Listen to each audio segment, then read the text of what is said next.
Welcome into another episode of the Shank Report. We have the Mexico Open.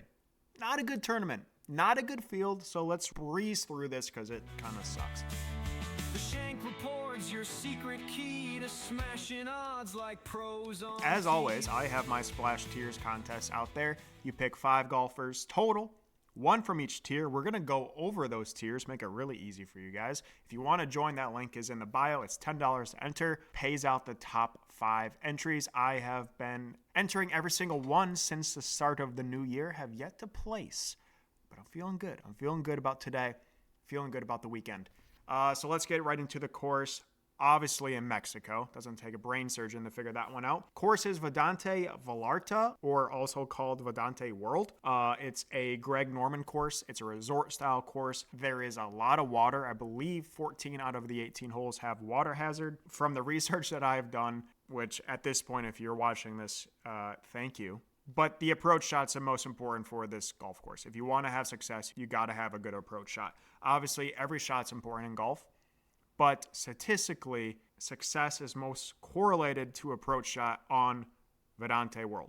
You also, doesn't hurt if you're a good driver, doesn't hurt if you're a good putter, doesn't hurt if you're good around the green, but approach shot is where you want to look. So I made a model from rickrungood.com if you do want to get that. It's a subscription, but it's very useful for me, and if you're trying to get into golf, you can build models on all sort of characteristics of the course, of players, blah, blah, blah. In my model, I put a big emphasis, like I thought I should, on approach shots. So we'll get into the model at the end here, but let's get into the splash contest and the tiers. That also link is in the bio if you want to join that. So the green is tier 1. These are tier 1 cats. Majority of the time, tier 1 is the odds-on favorite and so forth. It goes down and down and down each tier you go. So these are usually going to be the big hitters. The big name on here, Andrew Putnam. We'll get into the model at the end. It also doesn't take much to realize he's at an 86 out of 100 on the model. Not even close to the rest of the tier 1 guys. Honestly, not even close to the rest of the field. This guy's above and beyond according to the model. And his odds are the highest, meaning the worst, out of all tier 1 guys. So something weird's going on with Putnam. I think that might be maybe a smart idea to throw a couple bucks on him to win it outright. I think the odds might be too good to be true. But other tier 1 guys, the problem with Putnam, first of all, is he's a terrible driver. Great approach player, terrible driver. If he can mitigate the losses on the tee, he could win it all. Aaron Rye, great course fit, very accurate driver, pretty good approach shot player. Struggles on tough courses, but luckily this is not going to be a tough one. So easy field, he has a really good shot at winning it. Same thing with Kurt Kiyama. He probably will win it since I'm not interested in him at all, but he's a pretty good golfer, one of the best in the field, obviously really high up on the odds. I think he's a second favorite to win it. The other guys, Bhatia is the favorite, I believe, to win it all. I'm not in love with him this weekend, but he's a pretty solid option. I'm interested in Rasmus Højgaard again. This gentleman, fantastic start to his PGA career. Fantastic 4 events. Got destroyed last week at the Genesis. Absolutely murdered. Not even close. Terrible golfer. I probably could have shot better than him. And people started to jump ship. I still think he's a really good golfer. I don't think we should knock him for one bad tournament. I think he's the best golfer in this field and talent-wise. So he's a very interesting guy. The model doesn't like him because of the bad last tournament. And he also just doesn't have a whole lot of stats. So he doesn't have course history. He doesn't have a couple other stats that I did put into the model. Probably should run a couple more to see where he does fit into that model without some of the stats he doesn't have. But that's why he's kind of got knocked. But I like Højgaard. I think he's the best golfer in the field. I would not be upset taking him in that tier 1. Moving on to tier 2. Again, pretty odds-on favorite here as well. Some big names. Well, there's really no big names in this tournament, but some bigger names. Interesting guys here. Michael Kim's red hot at the moment. I am terrible at picking a golfer either a week too early or a week too late. I think I might be too late on Michael Kim. Tied for 13th last week, tied for 2nd the week before. He's red hot. I get nervous taking red hot guys, but I think he's fantastic. Really good option to win it all here. Mac Messner, whatever his name is, not a good driver. Same thing with lower, terrible driver. I'm not going to mess around with CT Pan, but he is interesting. I think he has a pretty good shot of winning this one as well. Patrick Rogers, also very interesting to me. I actually did bet him to win it all here.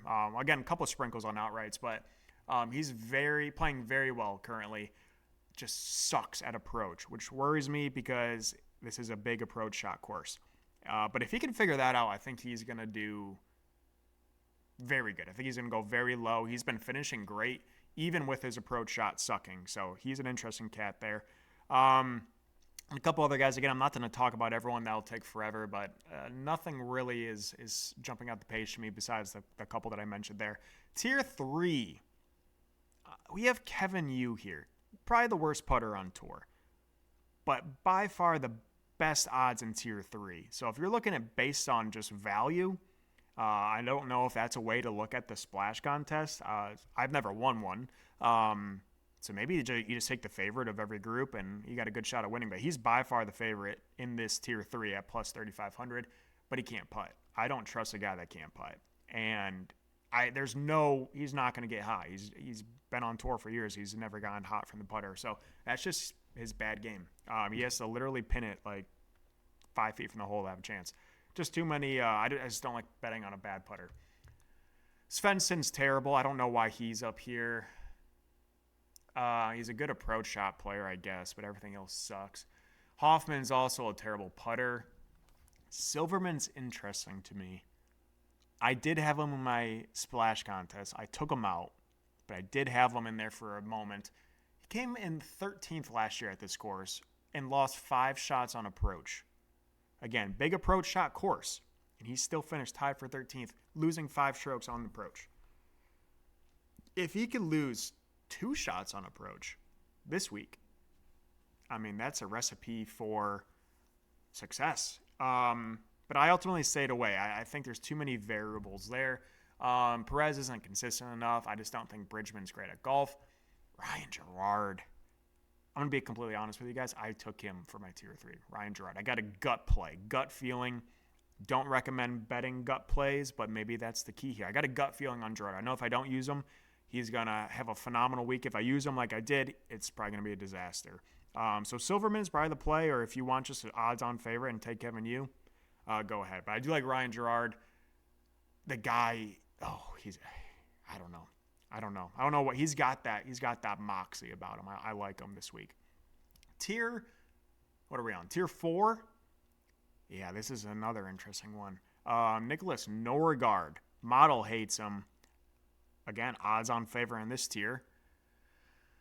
Kevin Roy is interesting. I think he is a very good option for this Tier 4. He's playing really good golf right now. Sam Ryder needs to throw his driver away and never use it again, but he's going to, and he's going to keep going to. If he doesn't use the driver, he's phenomenal. Sig is the guy. I mean, look at the model on Sig, and Chan Kim as well. I know I'm probably going to take the wrong Kim with Michael and Chan, so you might as well just take both. But Sig's playing great golf right now. Good course history. His putter's a little dicey, but I think he's a really good golfer, and I think he's probably the best at this tier. Chan Kim, like I said, currently bad golf, which gets me a little worried, but what a great tournament to get alive on. Terrible field, gettable course. Maybe this is what he needed. But that ultimately kept me off Chan, just he's not playing good golf right now. And then Tier 5. We got the rest of the field in Tier 5. So Tier 5 is always going to be the moneymaker tier because you got to find that diamond in the rough. There's a couple 4,000s in here. Yeah. If he took Rasmus, like I took Rasmus, I probably took the wrong one. His brother, Nikolai Hogard, is also in the field. It only makes sense if I took Rasmus that Nikolai is going to win it all. Jake Knapp, the defending champ. I mean, I'm sold. The dude's playing great right now. Need his putter to get hot. Everything else is great. Jake Knapp, I think, might go back-to-back. Again, probably a popular Tier 5 guy. I usually don't like taking the popular Tier 5 just because I do think there's some value in these diamond in the rough type of characters. But honestly, you can probably go through and pick all these dudes. There's a lot of them in here. I've seen a lot of guy on Pot Geiger or whatever his name is. Seen a lot of guys on him. Who else do we have here? Toasty. Trey, no. I mean, the other odds of these guys, I mean, plus 10,000, what are plus 35,000, what are we doing? I don't know. I like the defending champ quite a bit. Ben Coles is interesting as well. The model likes him. So let's get the model. Let's do the model and rank this or sort this in regards to model and show you the best guy that the model says for each tier. So like I said, Putnam way up top. Way up top. We have Chan Kim and Grayson Sig. Way at the top too. Two tier 4 guys way at the top. I'm still not sure why the model loves Chan so much. But do we go against the model? I've been following the model the last couple weeks, and I've been struggling. Maybe I'm not typing in the right things to make the correct model. But Chan Kim's way up there as a tier 4 guy. Grayson Sig is also up there. Mac Messner or whatever is up there for the tier 2 guys. So is Michael Kinn, CT Pan, Matt Walsh, just lower. Svensson, model loves Svensson. I don't think he's a good golfer, but he's up there. And then we get a couple tier 5 guys way up here. Lashley, whatever, Kizery, Norlander. I mean, look at the odds on these guys. It might be worth $1 or $2 to have them win it outright if the model likes them so much. What I am worried about, sorry, my cursor's on the wrong thing. What I am worried about is I do like Hogard quite a bit, and here he is way down here. But the model doesn't like him, again, because he does have some things missing. So maybe I need to mess around with my model. Does not like his brother either. Or never mind, that's not his brother. It's another guy. But interesting. Again, make sure you do check out rickrungood.com. That link is in the bio if you want to create your own models. And if you do want to join that splash contest, that link is in the bio. But I'm going to keep that one short. No one really cares about the Mexico Open. But good luck. Thank you guys for tuning in. Hopefully we can win some money. And I did have my placement bets over on Twitter. I tweeted those out for my top 20s. But good luck, good scores, and Godspeed. In the week ahead, it's all green grass. We're preview buzzing while the golfers pass. The Shank Report with witty flair. Best bets on swings that split the air. Before we shout and place those bets, whispers of wooden driver threats. The Shank Report's your secret key to smashing odds like pros on tees.